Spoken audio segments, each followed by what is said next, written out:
Miq të nderuar, zonja Zotrin, përshëndetje, mirë se po takohemi në këtë edicion të ri të Imazhit. Është kjo magazina e pasdites në kanalin e parë të Radio Televizionit të Kosovës. Pashmangshëm flasim për zhvillimet e fundit, për konferencën e jashtëzakonshme të Presidentit të Republikës, që zgjati më shumë se një orë dhe në cilën ai foli për takimet që kishte në Shtetet e Bashkuara të Amerikës, posaçërisht në Shtëpinë e Bardhë, një takim që kishte me homologun e tij nga Serbia, Aleksandar Vučić, me ndërmjetësimin e zotit Grenell dhe O'Brien në Shtëpinë e Bardhë, por edhe takimet e tjera. Ai ka bërë thirrje për unitet dhe ka thënë që shumë shpejt do t'i thrash liderët e partive politike sapo të përfundojë epopeja UÇK-s për të marrë vesh se si të shkohen bashkërisht në procesin e dialogut, i cili sipas tij ka shumë gjas që të përfundojë këtë vit, nëse Kosova do të jetë me një qëndrim dhe unike dhe sigurisht sipas tij marrëveshja do të jetë e favorshme për Kosovën. Por ka zhvillime të tjera. Ati sot nuk ja mundsoi raportimin në Kuvend siç kishte kërkuar Kuvendi, përkatësisht kryetaria e Kuvendit zonja Osmani, i cili tha se për këtë mund t'ja aranxhoj një seancë pas datës 9 mars, pasi të përfundoj epopeja UÇK-s. Zoti Veseli ka kthyer sot letër zotit Kurti për takim dhe ka thënë që e mirëpret në selinë e PDK-s për të dakorduar. LDK-ja aktualisht është në takim për të biseduar për atë se si do të procedojnë me çështjen e taksës, një kërkesë e vazhdueshme përsëritshme nga Shtetet e Bashkuara të Amerikës që të hiqet më njëherë. Të gjitha këto do të flasim me politologun profesor Belil Beçaj. Mirë se erdhe.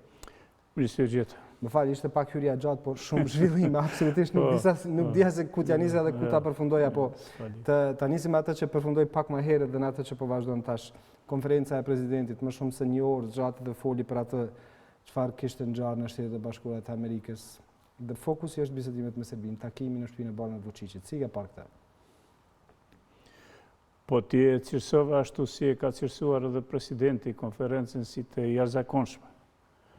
Nga tërësia e bashkëbisedimit dhe elaborimit të tij, unë vetëm mund të shoh se vetëm takimi i zotit Thaçi me presidentin e Serbisë e mos takimi me kryeministrin e Kosovës është çështje e jashtëzakonshme.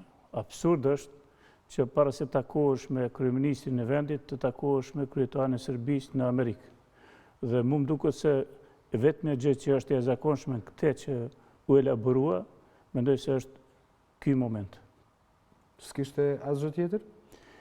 Kërkesa për unitet dëshmon se ky realisht pas një periudhe shumë të gjatë ka kuptuar nevojën që veprimet të cilat i ka bërë në kuptimin one man show kanë nevojë të bëhen edhe transparente dhe kërkesa që të raporton në Kuvend, që është absolutisht një kërkesë e drejtë, e cila nuk u realizua për shkak të argumenteve që i patën thënë zyrtarët e parlamentit, u zavendësua me një konferencë e cila realisht dha disa informacione të cilat sipas mesazhit definitiv që përquan nuk kanë asgjë të jashtëzakonshme, post takimeve të karakterit zyrtar formal, që më tepër flasim për te dhe arsyet pse ka shkuar atje, sesa për zgjidhjet e mundshme që mund të pasojnë. E tha një gjë zoti Thaçi në këtë konferencë, tha se detajet do të jepte në raportimin e Kuvendit e Kosovës. Nuk i shpalosi gjitha në konferencë. Shqo, problemi është shumë serios në gjitha këto veprimet që po i bën zoti Thaçi.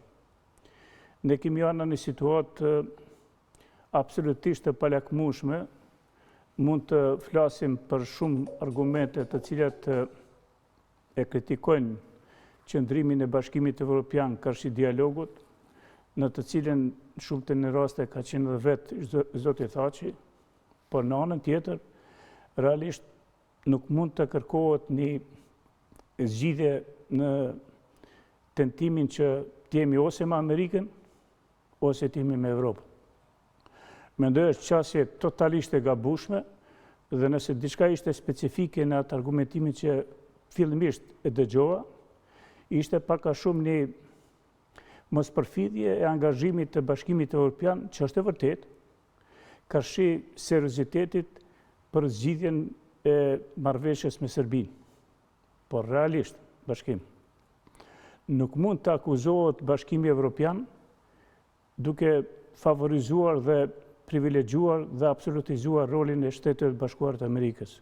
Shteti Kosovës është fakt, është kontribut para se gjithash i SBA-ve, Mirë, në fakt Amerikës... a e kërkuam me ngulm ne që Shtetet e Bashkuara të Amerikës të jenë palë në këtë proces? Am lejon të përfundoj mendimin e mandej nëse ke paqësia po arsye të pyesë shtesë, urnot lutem.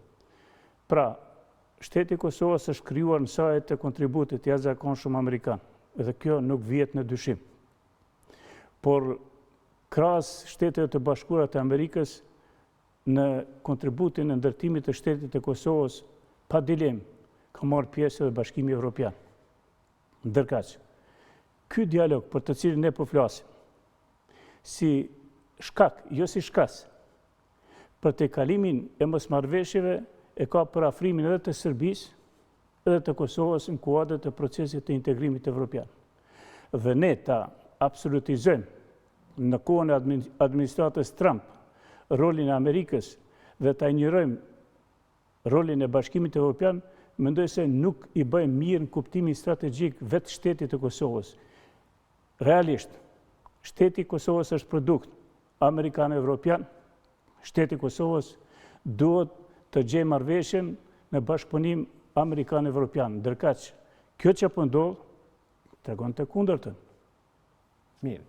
Tash besoj mund ta bëj pyetjen për Ishte vetë Kosova, liderët e Kosovës, qofshin institucional, qofshin partijak, që kërkuan ndërmjetësimin e Shtetit të Bashkuara të Amerikës në procesin e dialogut, sepse thanë që Brukseli nuk po arrin që të bëj atë çfarë duhet bërë në këtë proces. Kishte akuza se po e lëdhaton Serbinë, nuk po është drejt në raport me Kosovën. E dim sot kush janë shefat në Bashkimin Evropian, e dim edhe zoti Lajçak si emisar i BE-s për dialogun mes Kosovës dhe Serbisë prej nga vjen, dhe e dim në një farë forme jo fort i dëshiruar në këtë proces, ndërkohë në këtë moment ku Shtetet e Bashkuara të Amerikës ju po thoni që duhet kemi kujdes nga administrata Trump dhe nuk duhet që gjërat t'i marrim kaq shtruar.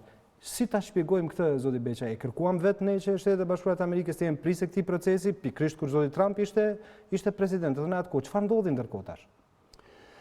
Po ndodhi ajo që realisht është pritur të ndodhë, pavarësisht nga fakti se ju apostrofuat kërkesën e presidentit Thaçi që të arrihet një unitet. Presidenti Thaçi me veprimet e veta është simboli mos i unitetit. Dhe ma keq, presidenti Thaçi është simbol i përpjekjes që zgjidhja definitive me Serbinë të kërkohet përmes korrigjimit të kufirit. Ndërkaq pjesa tjetër, pra edhe zoti Albin Kurti, edhe Vjosa, kanë qenë për zgjidhje të problemit për kuadër të kufirit ekzistues.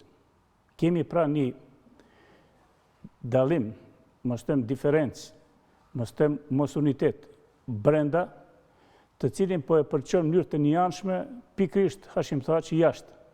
Dhe duke përquar këtë mos unitet jashtë dhe duke parë mos unitetin e brendshëm, unë mendoj se kjo është situata më e vështirë politike që mund të ndodhë pas formimit dhe pavarësisë së Shtetit të Kosovës. Pra, pa të kaluar dallimet e mos unitetit të brendshëm, nuk është korrekte, nuk është reale, nuk është as njerëzisht e pranueshme që të kërkojmë ta kemi një unitet të faktorëve ndërkombëtar. Prandaj, unë mendoj se duhet para se të takohej zoti Thaçi me Aleksandar Vučićin në Amerikë, të takohej me Albin Kurtin këtu dhe të përqohet mesazhi unik kërsi bashkisë ndërkombëtare dhe do të lehtësohet mundësia se bashkarisht me bashkimin e faktorëve ndërkombëtar të kërkohet në mënyrë të përbashkët zgjidhja definitive pa qenë i anuar a jemi për Amerikën apo për Evropën. E kemi në sfond një fotografi të cilën do të na jap një mundësi për të analizuar më thellë këtë çfarë po flasim.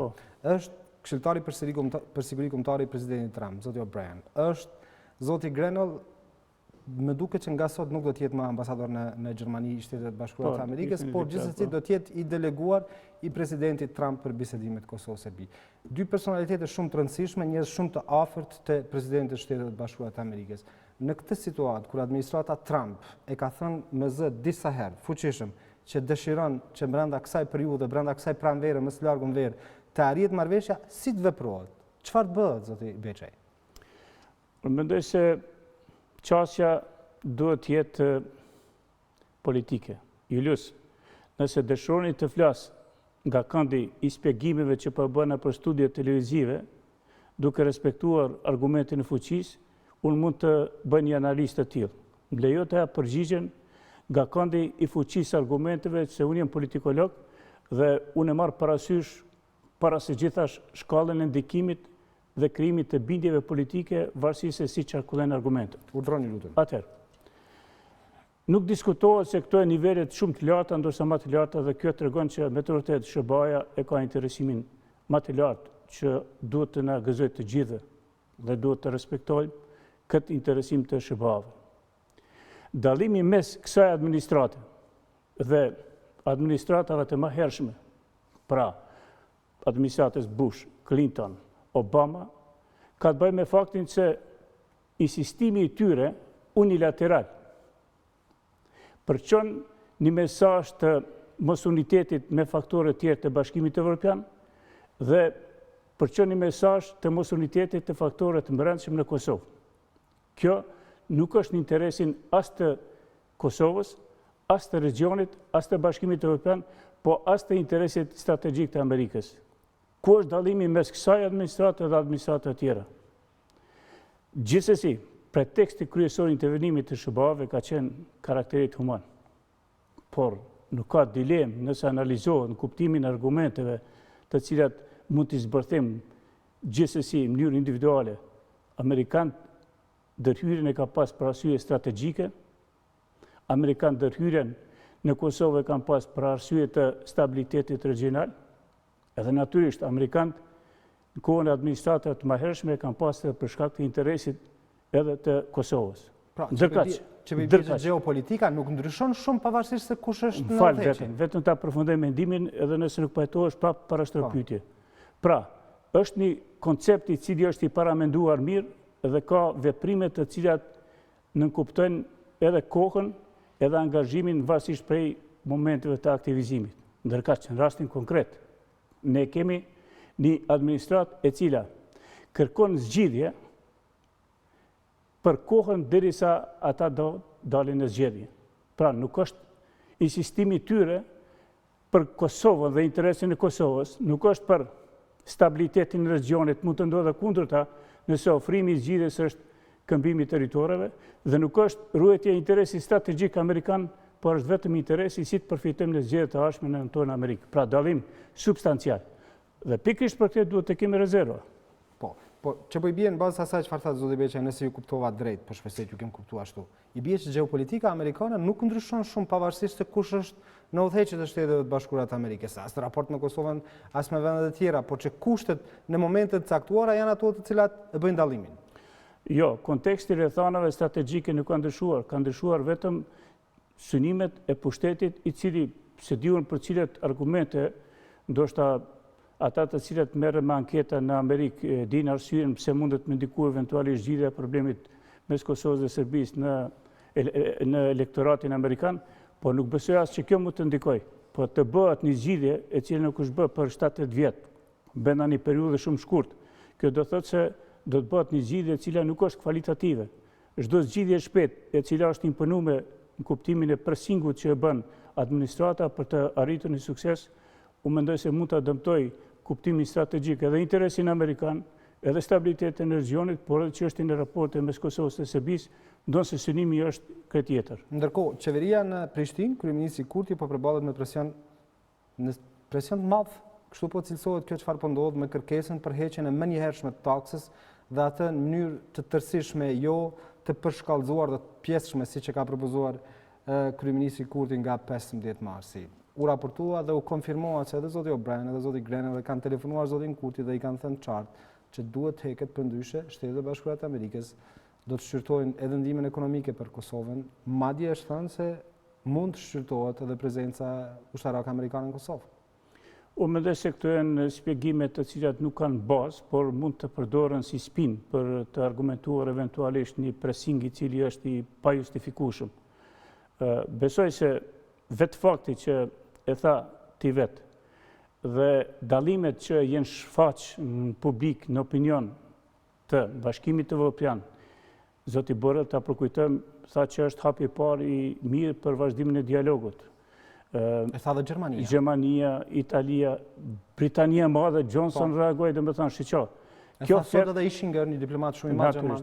Çka është bashkim? Ne duhet ta kuptojmë se nuk mund të bëhemi ne viktim e kundërthënieve mes Bashkimit Evropian dhe Shtetet Bashkuara të Amerikës. Mendoj se me bë zgjidhjen në një situatë të tillë, kur amerikanët bën presing për zgjidhjen në kuadër të kohës e cila i konvenon atyre dhe pamundësisë objektive që të bëhet zgjidhjen përputhje me pritjet që ka Bashkimi Evropian, mendoj se do të ishte zgjidhja më e keqe që mund të bëjmë ne në këtë situatë. Pra, ju po thoni që duhet jemi të kujdesshëm edhe në raport me Bashkimin Evropian në këtë proces? Unë po them që Bashkimi Evropian, idenë e zotit Kurti që në mënyrë graduale të fillon procesi i, ta themi, normalizimit të kontakteve, jo të raporteve, po kontakteve, është rruga më racionale e cila mundet në kuptimin perspektiv të arrihet me një përfundim të suksesshëm, për dallim nga rruga e cila është shumë e shkurt, por nuk e ka epilogun e qartë. Nuk mund të ketë në asnjë variant logjike, bast argumente që mund të shfaqë unë, normalizim të raporteve nëse bëhet zgjidhja në kuptimin më të shpejtë. Unë mendoj se ndodhe kundërta. A ka supremacin Amerika, Washingtoni në këtë rast, që të ecë përpara dhe pa pyetur fare Brukselin? E tash është ajo analiza që po bëhet në studie tjera, po që as nuk po marr pjesë, as nuk dëshiroj të marr pjesë, po meqense kemi një korreksi të bashkëpunimit, po them. Nëse raportin dhe synimet e Amerikës i analizojmë nga këndi i argumentit të fuqisë, ne s'kemi nevojë as të bëjmë debate, se fuqia mund të zgjidhë çdo problem, por a mundet të jetë afatgjatë, a mund të jetë i qëndrueshëm? Unë mendoj se kjo është dilemë e cila e ka planë Amerikën edhe sot. Çfarë bëni Amerika me zgjidhjet e veta në Afganistan? Çfarë bëri Amerika me zgjidhjet e veta të shpejta në Siri? Çfarë bëri Amerika me zgjidhjet e veta në Korenë Veriore? Çfarë bëri me zgjidhjet e veta në Iran? Çfarë bëri në Irak e kështu me radhë? Pra, ne duhet pikrisht të jemi më tepër rob të fuqisë të argumenteve sesa të argumentit të fuqisë. Unë po shoh që është një egzaltim emocional pro-amerikan. Nuk ka në Kosovë, nuk besoj se as mesin në shqiptarëve njerëzit që normal që nuk jenë pro-amerikan. Por besoj se çështja e pro-amerikanizmit tonë nuk duhet të ndërlidhet vazhdimisht me gjitha pushtetet që vinë në Amerikë. Unë mendoj se sikur që ka pushtetet mira dhe qija në gjitha vendet e botës, ka edhe në Amerikë. Dhe në momentin kur e kemi një pushtet i cili po tregon që synimin e ka për zgjedhje e për interesin e Kosovës dhe Serbisë me ndorma pak, duhet jemi më të matur, të rezervuar dhe as të mos pranojmë, as mos të refuzojmë atë që aktualisht po dojnë të bëjnë si zgjidhje. Por është një diskurs tjetër prej këtij çfarë thatë ju zoti Beqaj, se Kosova po rrezikon ta cenoj seriozisht miqësinë me Shtetet e Bashkuara të Amerikës. Madje shprehimisht thuhet nga shumë njerëz të tjerë, qofshin politikanë, qofshin analistë, se në qoftë se Kosova cenon seriozisht raportet me Shtetet e Bashkuara të Amerikës, atëherë ka marrë fund si shtet. Unë mendoj se kjo qasje është e gabuar, nuk dëshmohet lojaliteti i Kosovës me servilizëm ndaj pushteteve në Amerikë, as me vazalitet ndaj pushteteve në Amerikë. Unë mendoj se edhe ky pushtet do të na respekton shumë mirë nëse ne e respektojmë vetveten, i respektojmë veprimet të cilat janë të përgjithshme, si dhe në mënyrë të serioze dhe kërkojmë bashkëpunim në fushat ku ka interes të ndërsjellë, duke respektuar edhe ata që nuk mendojnë se na ose ndoshta janë potencialisht kundërshtar të qëllimeve të cilat nuk janë në kontekstin e rrethanave synimi i përbashkët. Po, besoj këtyre ditëve, nëse ke parë televizor, besoj ke parë dhe ke lexuar portale, komente të ndryshme, ka një lloj diskursi që shpesh thuhet që nëse qeveria do të portretizohet si anti-amerikane, pastaj do të ketë konsekuenca, do të ketë zhvillime të reja. LDK-ja, partneri kryesor i koalicionit të qeverisës, e ka thënë publikisht disa zyrtarë të lartë të saj, të cilët janë në këto momente në takim dhe po diskutojmë pikërisht për këtë çështje, Këshilli i Përgjithshëm i LDK-s, që në qoftë se qeveria do të portretizohet si anti-amerikane, ata nuk do të jenë aty. Këtu kanë shkuar gjërat, këtu është raporti. Spinat të tillë, edhe doktorat e spinave të tillë veprojnë vazhdimisht. Nuk duhet të nështrohemi një lloj të manipulimit medial i cili krijon përfiturime të rreshme se për shembull LDK-ja është anti-amerikane, këtë e ka thënë disa herë, bile edhe Thaçi për LDK-n kohë më parë.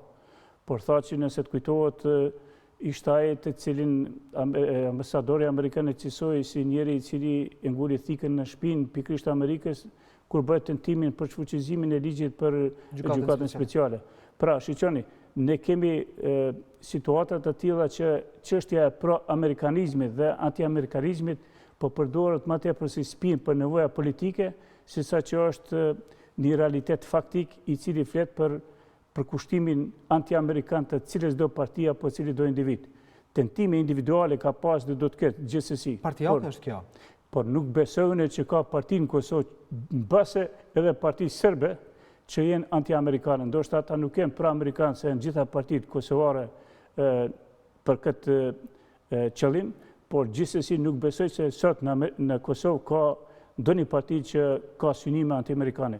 Por tretizimi i tillë është çështje e manipulimit medial dhe konfrontimeve të brendshme të partive të cilat varësisht për intereseve palën tjetër e etiketojnë se është anti-amerikane dhe kjo realisht flet për papërgjegjësinë e tyre dhe mungesën e ndërgjegjës politike, sesa që flet për gjendjen faktike të raportet të cilat janë të krijuar në Kosovë. Realisht, në Kosovë unë nuk shoh parti politike të cilat kanë në përmbajtje do një shënim anti-amerikan. Jo, ideja është kjo, zoti Beqa, se ne po flasim për vetëvendosjen dhe LDK-n.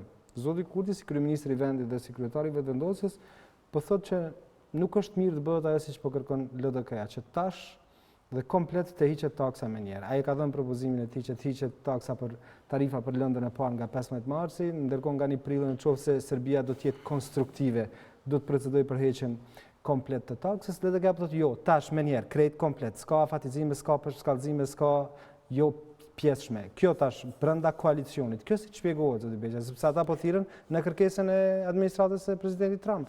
Po pikërisht kjo bashkimi edhe një herë ta sjellin në vëmendje, ta themi pikën më neuralgjike të bashkëbisedimit të drejtanishëm.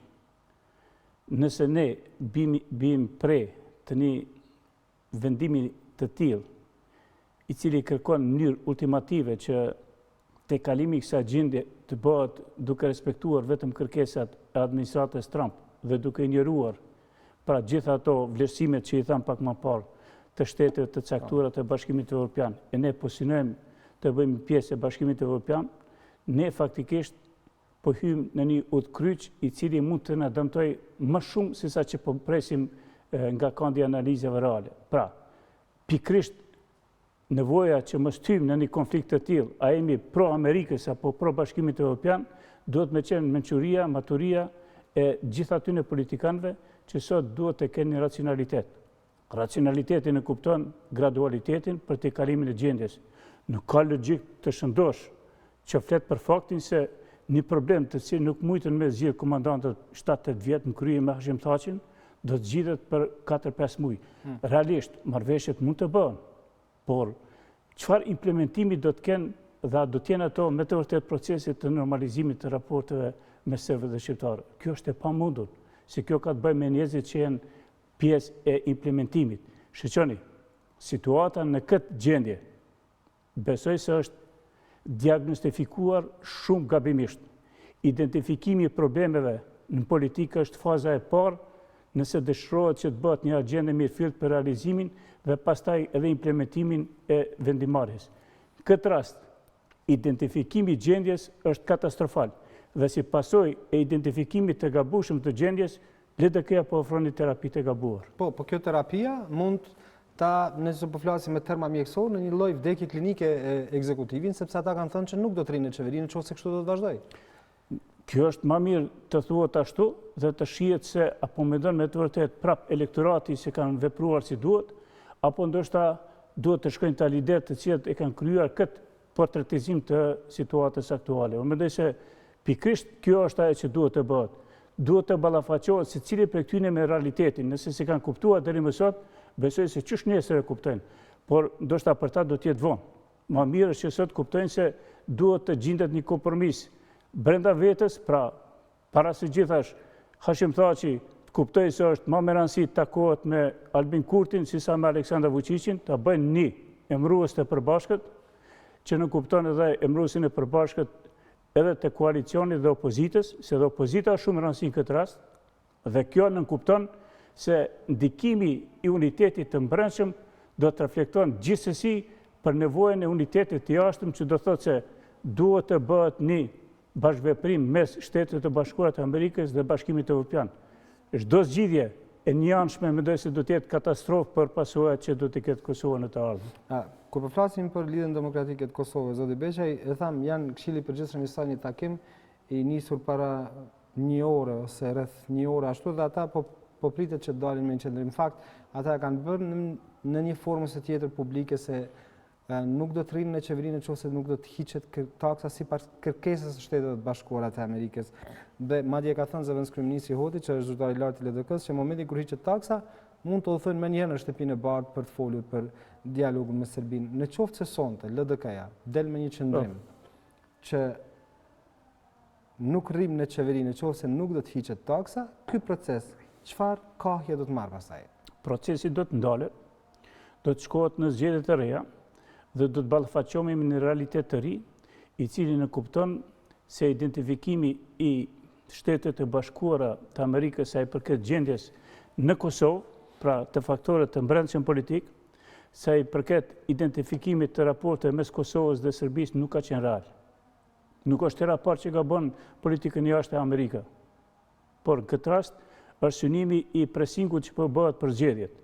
Atëherë domethënë do të sqarohet situata dhe do të shohim.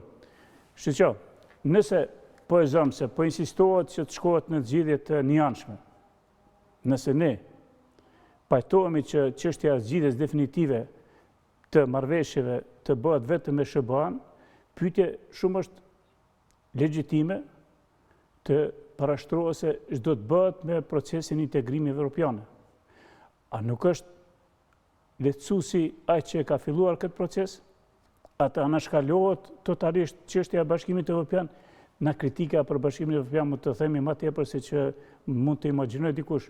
Por kjo zgjidhje mendoj se është në kuptimin afatgjatë, jo stabile, jo e qëndrueshme dhe është e njëanshme. Meqense ne jemi pjesë e Evropës e jo të Amerikës. Po. Të shohim se çfarë do të thotë lidhja demokratike e Kosovës për këtë, por është një shpjegim i zyrës së kryeministrit sa i përket debatit për mundësinë e tërheqjes së trupave amerikane në Kosovë. Ata mohojnë, thonë se këshilltari për siguri kombëtar zoti O'Brien në asnjë moment nuk i ka thënë zotit Kurti që ata po e shërtojnë mundësinë e tërheqjes së trupave amerikane nga Kosova. Në bisedën telefonike që e kanë pasur dje. Thash, mendoj se Amerika nuk e ka bërë këtë rastisht. Intervenimi nuk ka qenë çështje vetëm preteksti, ka qenë humanitar dhe ka pas arsye humanitare, dilemë s'ka, domethënë për të dhënë një shpjegim gjithkombëtar, ndërkombëtar dhe global, ta themi, për intervenimin që ka pas, ka qenë e nevojshme si me të vërtetë jenë cënuar në mënyrë sistematike lidhje dhe drejtat e njerëzit.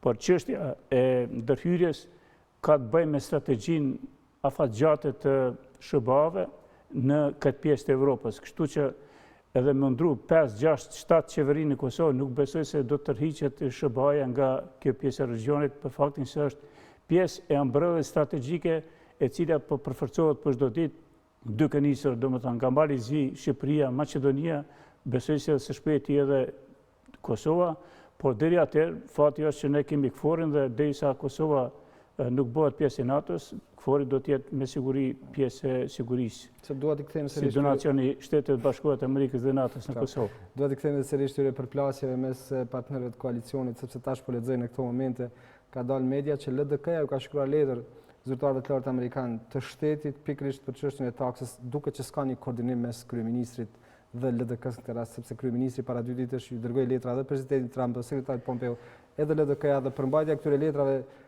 nga ajo që ka është bërë publike deri më tash nga mediat është se LDK nuk pajtohet që të veprohet siç po kërkon kryeministri, por taksa hiqet më njëherë. Dëgjoni, unë sa i përket taksës besoj se publikisht edhe këtu çdo studio tjetër, ka qenë një budallëki ekonomike e cila në ndërkohë shndrua një mençuri politike për faktin se ndërproi procesin që në kuptoi ndarjen e Kosovës, të cilën e udhëheqi pikërisht Hashim Thaçi. Pra, por u pajtohem atë pjesën edhe Isa Mustafa që thotë që është një relikt i të kaluarës. Por me të vërtet duhet të rikthehet pak çështja e subjektivitetit të Kosovës, se për 7 vjet subjektiviteti i Kosovës është degraduar totalisht. Ne do të thënë nuk kemi subjektivitet me Serbinë. Ne faktikisht kemi qenë vetëm si pjesë përbërëse të qëllime dhe synime të tyre dhe intereset të tyre.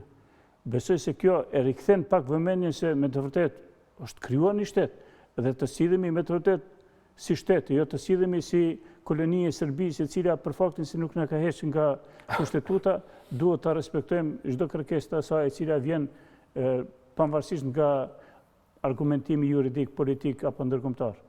Pra, në këtë kuptim mendoj se është një proces i cili rikthen subjektivitetin, rikthen pak a shumë vetbesimin se mund të arrijë marrëveshje të cilat janë në proces dhe në këtë kuptim nuk besoj se është e dëmshme që të fillohet një proces aq më parë kur kemi pas edhe sot reagimin e Aleksandra Vučićit, se ne nuk duhet të ndërpresim politikën e çnjohjeve të Kosovës, pavarësisht se çka mendojnë të tjerat. Në fundja edhe në Amerikë nuk kanë kërkuar që ta heqim domethënë këtë konceptin e çnjohjeve si pjesë përbërëse të politikës së jashtme të Serbisë. Kjo është esenca. Mirë, do të shohim se çfarë do ndodhë, sepse me vërtet ka zhvillime të shumta ditën e sotme, por një zhvillim tjetër ishte edhe përgjigjja që i ka kthy kryetari i PDK zoti Kadir Veseli, kryeministrit të vendit zotit Kurti për takim, sepse zoti Kurti i kishte shkruar letër zotit Veseli për takim dhe në atë letër zoti Veseli kishte shprehur shqetësimin e tij për çështjen anti-amerikane të zotit Kurti, siç e thot ai, dhe thotë që është i gatshëm për interesin e vendit të takohet, por në zyrat e PDK-s. Nuk ka lidhje, mendoj se këto janë primitivizma të llojit të veçantë. A është me rëndësi se ku po takohet? Mendoj se takimet e liderëve politik duhet me qenë çështje, ta them, të përditshme dhe jo protokolare. Natyrisht, mendoj se ka këtu edhe sedra të liga të autoriteteve të cilët mendojnë se me faktin se do takohen në selinë e vet apo në selinë e anës tjetër, do të tregojnë një autoritet më të madh apo një peshë më të madhe politike. Mendoj se kjo është çështje me të vërtetë të një lloj primitivizmi politik, jo të një racionaliteti politik. Situata është e tillë që duhet të takohen kudo, vetëm që bëhet një tejkalim në kuptimin e arritjes së unitetit. Për ne është më rëndësi uniteti, nuk po më intereson më ku po takohen ata. Apo takohen për mi bashku forcat që të kërkohet në kuptim të sinergjisë një zgjidhje përbashkët, apo të tregohet se kush ka autoritet dhe ndikim më të madh në kuadër të serive të veta politike. Fundja elektorati e tha fjalën e vet dhe dihet kush ka është këtu tash. Për këto zgjedhje po flas. Do të ndrojnë pas 5 vite apo 2 viteve, por aktualisht mendoj se ky është një koncept demode, i tejkaluar, primitiv dhe besoj se kështu duke harxhuar energjitë se ku do të takohemi dhe a do të takohemi, tregojmë si sa jemi të vegjël se nuk mund të rritim në kuptimin e qëndrimeve tona të pavarura duke respektuar edhe kundërshtarët politik, pavarësisht se situatat të tilla njerëzit ndoshta ndin pak një emocion të veçantë, kuptimin e vogëlsisë apo të ndjenjes së inferioritetit të kështu me radhë. Por gjithsesi mendoj se na kaluam 20 vjet dhe duhet të rritemi dhe kuptojmë se politika është çështje që ka të bëjë me takimet, dialogu është metoda vetme që zgjidh problemet dhe politika i zgjidh kundërthënien se mos kishte kundërthënie dhe mos kishte përpjekje për mi të kaluar ato s'ka politik. Zoti Beqaj, si ke parë këto, po themi këtu rreth 1 muaj të qeverisjes së zotit Kurti? E mori goxha me hovë në disa aspekte, shkarkime bortësh, shkarkime konsujsh, edhe ambasadorësh, paralajmërime për shkarkime të tjera. Si ke parë këto ditë? Para se gjithash, besoj se ka bërë gabime për shkak të mungesës së përvojës edhe të cilën kemi diskutuar duket një herë këtu apo 2 herë, nuk më kujtohet. Por besoj se është një çështje më e rëndësishme se gabimet që ka bërë qeveria, një presion i parësyshëm, pa justifikueshëm, jo vetëm i opozitës, por edhe të shoqërisë civile, besa edhe të mediave, që kërkohet të realizohet diçka që nuk mund të realizohet edhe sikur ta kishim një qeveri me përvojë 5 vjeçare. Pra, i janë parashtruar disa kërkesa të cilat nuk mund t'i zgjidh qeveria së paku pa bërë një përvojë dhe konsolidim të brendshëm. Kjo qeveri realisht ka trashëguar dhe po trashëgon ende pasojat 20 vjeçare të këtë qeverisjes. Dhe të kërkosh që të eliminon pasojat 20 vjeçare të këtë qeverisjes dhe njëkohësisht ta zgjidhësh problemin e dialogut, mendoj se ka qenë një kërkesë jo reale. Kjo është 1. 2. Besoj se qeveria ka bërë dhe disa hapa gabuar në kuptimin e konsolidimit të brendshëm. Dhe derisa nuk konsolidohet brenda si duhet, nuk mund të presim një efikasitet dhe eficiencë të duhur. Shkarkimet e bordeve mendoj se kanë qenë pasojë logjikshme, por nuk besoj se suksesi i saj duhet të matet vetëm me shkarkimet, me emrime të reja dhe kështu me radhë. Besoj se kjo qeveri duhet para se gjithash të konsolidohet, por ne duhet ta mbështesim konsolidimin e saj e jo që është në fillim. Të kërkojmë zgjidhje emergjente dhe ata që po kërkojnë zgjidhje emergjente për shumë probleme në Kosovë. I pash edhe minatorët e Trepçës, sindikalistët për ligjin e pagave, ata që kërkojnë, dhe natyrisht amerikanë për zgjidhjen e presingut në kuptimin e dialogut me Serbinë, ata që kërkojnë kjo qeveri në mënyrë emergjente të zgjidhë të problemet, në fakt ata po kërkojnë thjesht shkatrimin e kësaj qeverie. Prandaj duhet të kemi situata e tillë, zoti Beçaj. Po situata nuk është larg zgjedhjeve të reja. Nëse kështu vazhdohet. Jo, a nuk është situata emergjente për këto probleme? Këto probleme kërkojnë zgjidhje emergjente, po them. Absolutisht janë emergjente ato. Po nuk mundet të zgjidhë në mënyrë emergjente një qeveri e cila nuk është konsoliduar dhe merret me pasojat e qeverive të kaluara. Duhet të konsolidohet, presim së paku 100 ditë çka po bëjnë të. Unë mendoj se nuk mund të kërkojmë një qeveri e cila është krijuar brenda 20 dite. Po sindikalistët si të presin 100 ditë, zoti Beçaj, kur ligji për paga është në kushtetues, ata ende nuk e thanë vendimin e tyre. Ata po kërkojnë garanci për dialogun, për taksën, janë afate të caktuara. Çështja e gjykatës kushtetuese nuk është në domenin e qeverisë. Po. Ata kërkojnë që në buxhet parashihet pagat me rritje. Absolutisht, domethënë kjo, por janë disa gjëra të cilat realisht e kanë një timing të vetën të cilin nuk imponohen nga qeveria. Ky është problemi. Unë kam një kontekst, familja ime ka një kontekst juridik 23 vjet. Po pres zgjidhjen, domethënë, a është normale kjo? Ndërkohë ka vdek baba, nana, vllau, por na po presim drejtsinë, ose duhet domethënë të sidhemi sikur tjetër për marrë drejt ajo, ose të kërkojmë nga sindikalistët apo minatorët që të bëjnë veprime të dhunshme, vandaliste, të cilat nuk kanë interesin e tyre as të Kosovës. Pra, duhet të kemi pak durim kuptimin e konsolidimit, jo t'i lëmë rahat. Unë mendoj se duhet të kritikojmë çdo veprim të qeverisë i cili është i gabuar. Por në anën tjetër mos presim diçka që është e pamundur. Dhe këto kërkesat që po ndodhin aktualisht duke përfshirë dialogun si krye kërkesë, mendoj se randojnë pak qeverinë dhe fusin në një situatë që ndoshta të gaboj sa më shpejt që është e mundur dhe të shkohet në zgjedhje të ardhshme.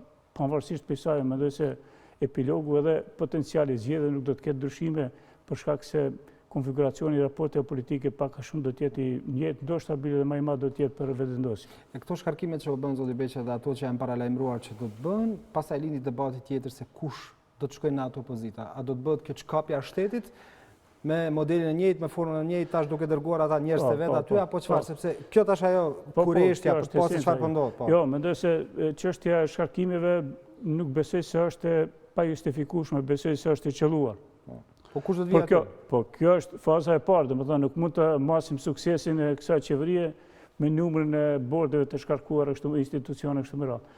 Besoj se suksesi mirëfillt i kësaj qeverie shihet në fazën e hapjes së konkursit dhe respektimit të kompetencave edhe bashkëpunimit me ambasadat të caktuara për të cilat edhe kanë bërë marrëveshje.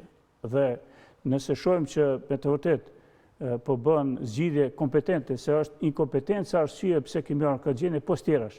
Por kompetenca nëse është kriter dhe meritokracia është vlerë e cila duhet të respektohet, atëherë besoj se është në rrugë të mirë që t'i besojmë kësaj qeverie, të besojmë se... A besoni këtë, zoti Beçaj, jo?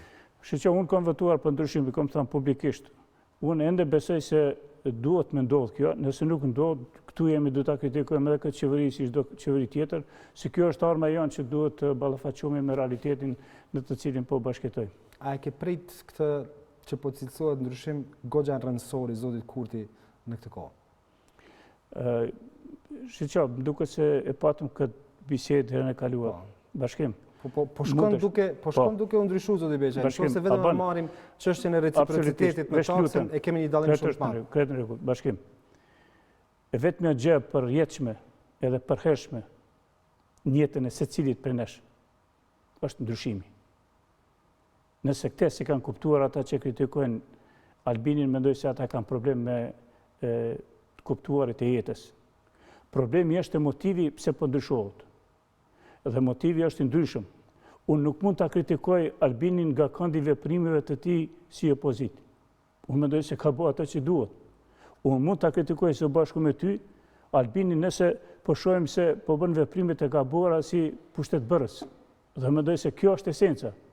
Dikush thotë po ka bën një diskontinuitet radikal. Shqo, roli ti është sot ndryshe, roli ti ka qenë dje ndryshe. Unë bile po mendoj edhe ende po vuan nga opozitarizmi, jo që po sillet si pushtetar. Besoj se është një reliktit kaluarës ende në pushtetbërjet të tij, dhe kjo duhet të eliminohet sa më shpejt, pikërisht për këtë arsye ka bërë do gabime në fillim.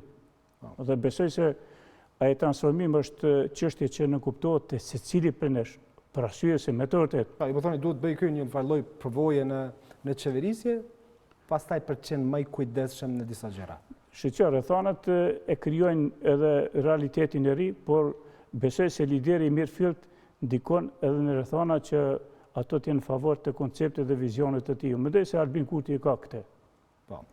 Zoti Beqa, të falenderoj shumë. Nuk kemi zhvillime të reja ende nga Liga Demokratike e Kosovës, ata në takim, nëse gjatë kësaj kohe sa do të jetë emisioni Imazh, do të ketë zhvillime të reja sigurisht. Do të kemi drejt për drejt, do të jemi sërish bashkë ditën në vazhdim për pasë si do të ecin këto procese mjaft rëndësishme. Faleminderit.